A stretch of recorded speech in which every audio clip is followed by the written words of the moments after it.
Hi friends, welcome to Thirumathi Kitchen. என் பேர் சத்யா. இன்றைக்கி நம்ம என்ன பார்க்க போகிறோன்னா ஒரு சைட் டிஷ் ரெசிபி தான். அது பூரி, ஃபுல்கா, சப்பாத்தி எல்லாத்துக்கும் தொட்டுக்கலாம். இது ஒரு பன்னீர் ரெசிபி, சூப்பராக இருக்கும்.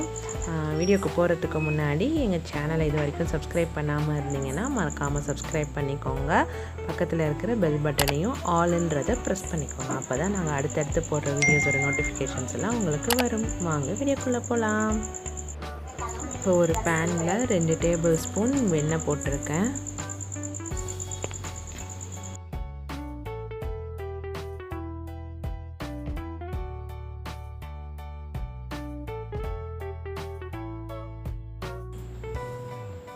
இப்போ 2 டேபிள் ஸ்பூன் நெய் போட்டுக்கலாம்.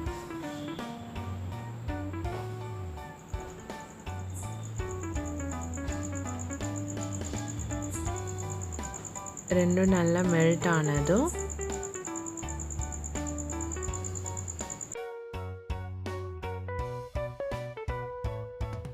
இஞ்சி பொடியாக நறுக்கி வச்சுருக்கேன், அதை போட்டு நல்லா ஃப்ரை பண்ணிக்கலாம்.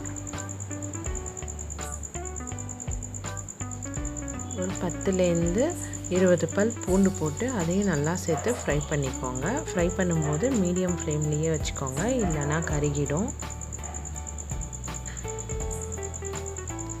நல்லா ஃப்ரை பண்ணுங்க. நல்லா ஃப்ரை ஆயிடுச்சு.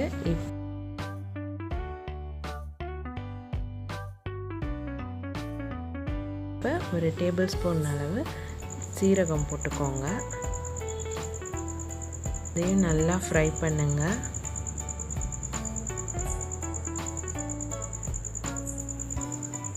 அதுவும் ஃப்ரை ஆயிடுச்சு, அதுவும் வறுபட்டுடுச்சு. இப்போ 2 பெரிய வெங்காயம் நீல வாக்கில் கட் பண்ணி போட்டிருக்கேன். 3 பச்சை மிளகா போட்டு அதை ரெண்டுத்தையும் நல்லா வதக்குங்க. வெங்காயம் கலர் மாதிரி ஒரு கண்ணாடி மாதிரி வரணும்.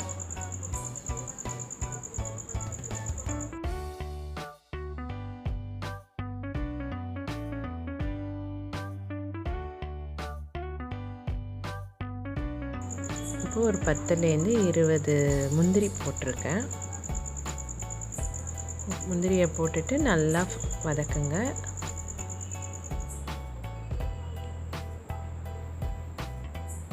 தக்காளி ஒரு 3 தக்காளி கட் பண்ணி போட்டிருக்கேன். நல்லா வதக்குங்க. அதையும்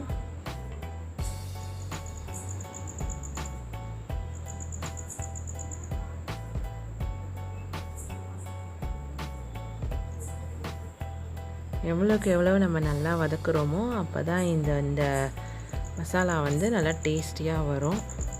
நல்லா வதக்கிக்கோங்க.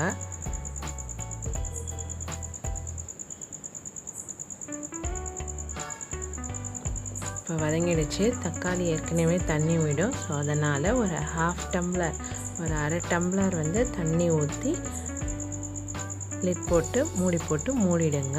இது ஒரு 5 மினிட்ஸ் வேகட்டும்.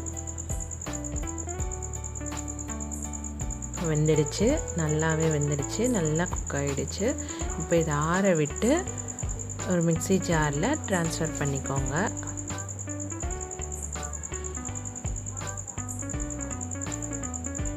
ஆறிடுச்சு, இந்த மிக்ஸி ஜாரில் ட்ரான்ஸ்ஃபர் பண்ணிட்டேன்.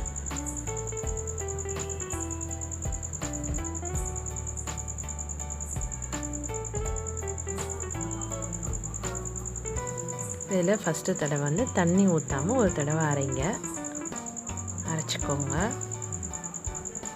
இப்போ இதில் கொஞ்சோண்டு தண்ணி ஊற்றி இப்போ அரைச்சிக்கோங்க. நல்லா ஒரு பேஸ்ட் மாதிரி வரணும். பாருங்கள் வந்துடுச்சு.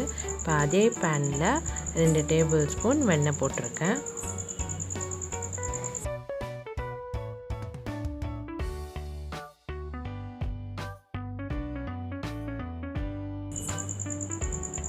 இப்போ 1 டேபிள் ஸ்பூன் அளவு எண்ணெய் ஊற்றிக்கோங்க.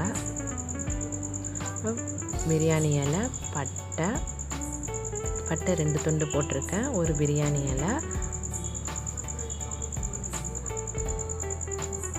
2 ஏலக்காய், 2 கிராம்பு எல்லாம் போட்டு நல்லா ஃப்ரை பண்ணுங்கள்.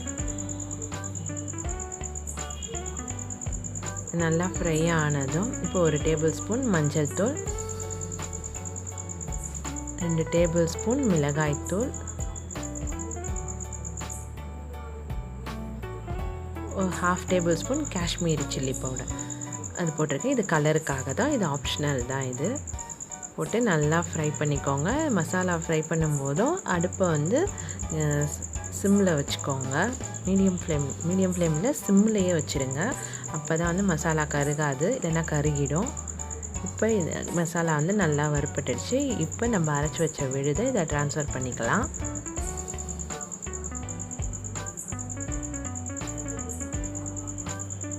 ட்ரான்ஸ்ஃபர் பண்ணியாச்சு. இதுலேயே அந்த மிக்ஸி ஜார்லேயே தண்ணி ஊற்றி கொஞ்சம் எல்லாத்தையும் எடுத்துருங்க. அந்த தண்ணியே போடும் நம்மளுக்கு. நல்லா எல்லாத்தையும் மிக்ஸ் பண்ணி நல்லா கிளறி விடுங்க. மசாலாலாம் நல்லா ஒன்று சேரணும். ஒன்று சேர்ந்துருச்சு. இப்போ இதில் 1 டேபிள் ஸ்பூன் அளவு கரம் மசாலா போட்டு நல்லா மிக்ஸ் பண்ணிக்கோங்க.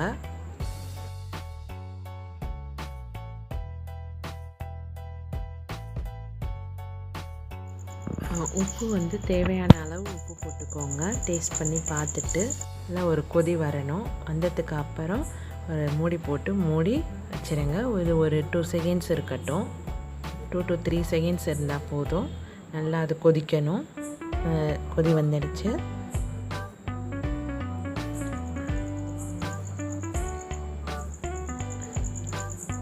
நல்லா கிளறி விட்டுக்கோங்க. இப்போ பன்னீர் ஒரு 2 to 3 ஸ்லைஸ் வந்து பன்னீர் வந்து நல்லா ஸ்லைஸ் பண்ணி போட்டுக்கோங்க.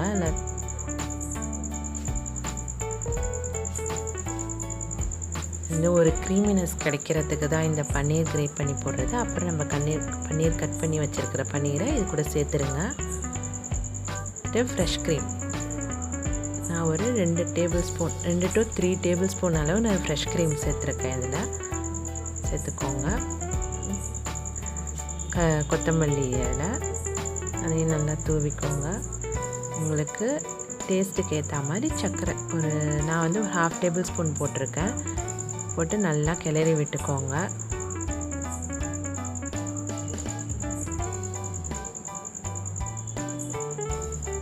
மூடி போட்டு ஓப்பன் பண்ணி பார்த்தா நல்லா கொதி வந்திருக்கு. பன்னீரும் நல்லா மசாலாவோடு சேர்ந்துருச்சு. இந்த சமயம் கஸ்தூரி மேத்தி அது நல்லா பொடி பண்ணி மேலே தூவி விட்டுக்கோங்க. நல்லா கிளறிடுங்க. அவ்வளோதான், முடிஞ்சிடுச்சு நம்ம பன்னீர் லவாப்தார். இதை வந்து நீங்கள் எல்லாத்துக்கும் நீங்கள் தொட்டுக்கலாம். சூப்பராக இருக்கும், யம்மியாக இருக்கும். சப்பாத்திக்கு பூரிக்கெல்லாம் இன்னும் சொல்லவே வேண்டாம். அவ்வளோ டேஸ்டியாக இருக்கும். ட்ரை பண்ணி பாருங்கள். பிடிச்சிருந்தா லைக் பண்ணுங்கள், பிடிக்கலைன்னா அன்லைக் பண்ணுங்கள். அது எதுக்காகணும் எங்களுக்கு கமெண்ட் பண்ணுங்கள். அப்போ தான் நான் என்னோடய வீடியோஸை வந்து நான் இம்ப்ரூவ் பண்ணிக்க முடியும். ஓகே ஃப்ரெண்ட்ஸ், மறக்காமல் சப்ஸ்கிரைப் பண்ணிவிடுங்க. பக்கத்தில் இருக்கிற பெல் பட்டனை ப்ரெஸ் பண்ணிவிடுங்க. அதுவும் ஆல் ப்ரெஸ் பண்ணுங்கள். Thank you friends. நெக்ஸ்ட் வீடியோவில் சந்திப்போம்.